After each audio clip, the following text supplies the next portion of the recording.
So I wish Minneapolis did what San Francisco did.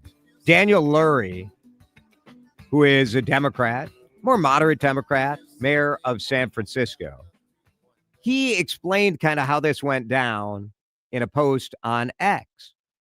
And the relevant paragraph is this. He said, San Francisco is on the rise. Visitors coming back, buildings getting leased and purchased, and workers are coming back to the office. Same is true here.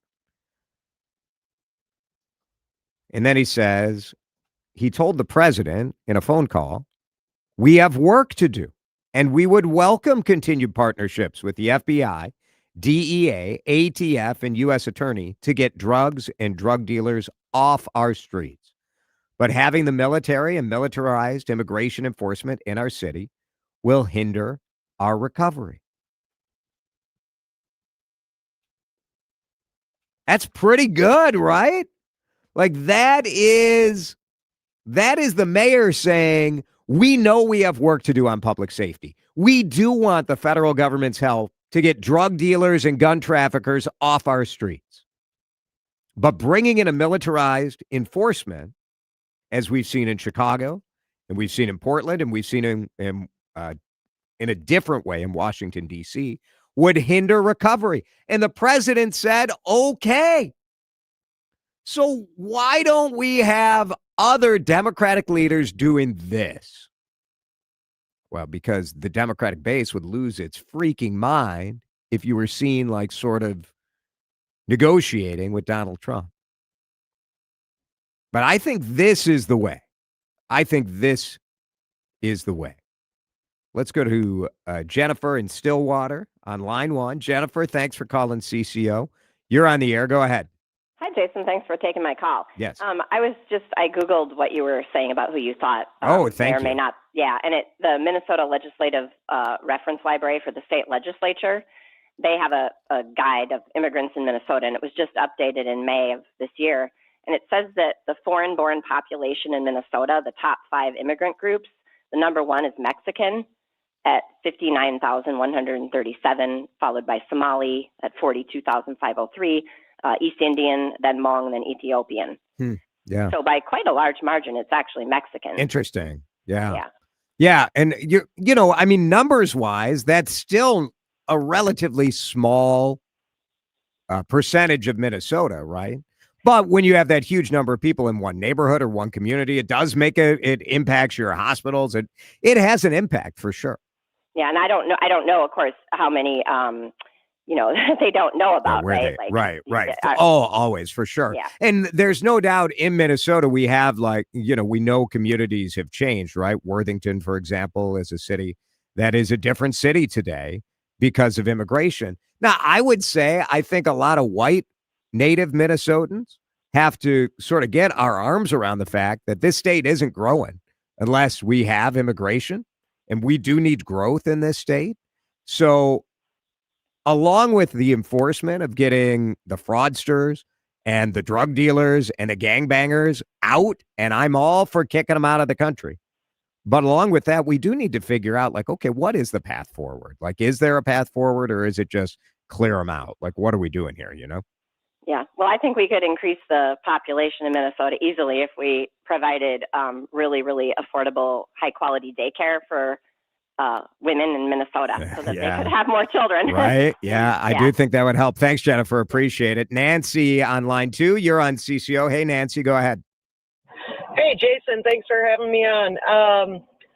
Okay. So many thoughts. So we definitely have an active group of cartels in Minneapolis. I know it's scary to think about, but they're here. And we're nuts if we think local and state law enforcement can handle it. Now, the Fed screwed up when they came in and didn't talk to Minneapolis cops about the raid on Lake Street and the raid in Eden. Right. That was a colossal mistake. But Democrats have got to get their heads out of where and grasp that there are terrible, terrible people in our city and our state. Yeah. And they will continue to wreak havoc unless we get it done. Yeah. Now, I agree, Nancy. I just want to say that I agree with you. I do think that part of why, at least for me, the Democratic approach in this state, and by I mean the Democrats' approach in this state of saying we're a sanctuary city, we stand with our neighbors. Like, yeah, of course we stand with the good neighbors. But let's also not be afraid to say, look, if the feds have information on people who are making our residents less safe, we want to be a part of that. I think that's just a no-brainer. thank you. Yeah. I know some people would be surprised that I'm saying that. Like, to me, it's an absolute no-brainer.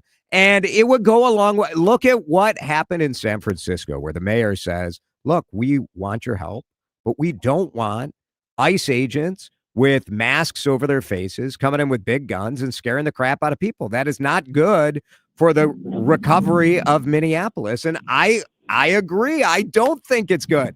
I don't want that force, but I do want ICE to be out there getting the bad guys out of here for sure. Absolutely. It reminds me of Boza saying we don't have a gang problem back in the 80s. Yeah. You know, we saw how that worked out. We sure did. Thanks, Nancy. Appreciate it. Harold, you get the last word. Thanks for calling. Go ahead. Hi. I live on 38th Street, 6 blocks from George Floyd Square, and I've been in that neighborhood for more than 31 years. When we first moved in, like a few weeks afterwards, there was an article in the paper about the front page, about the highest per capita murder rate in the Twin Cities. And it went from 38th Street up to Powderhorn Park. It's nothing like that anymore. And that wasn't the black and brown people. I mean, it was the drug people. And my concern is that ICE can't be trusted. The feds can't be trusted. On our block, the diversity is same-sex couples.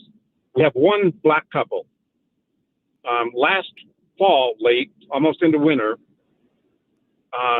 they had the guy in custody already, the FBI did, and they still raided that house with a tank along. Right. And I'm across the street from a school, and they didn't give us any warning. So you don't need a tank. We already got the guy in custody. So, they raid a house on a 70-year-old couple that happened to be black.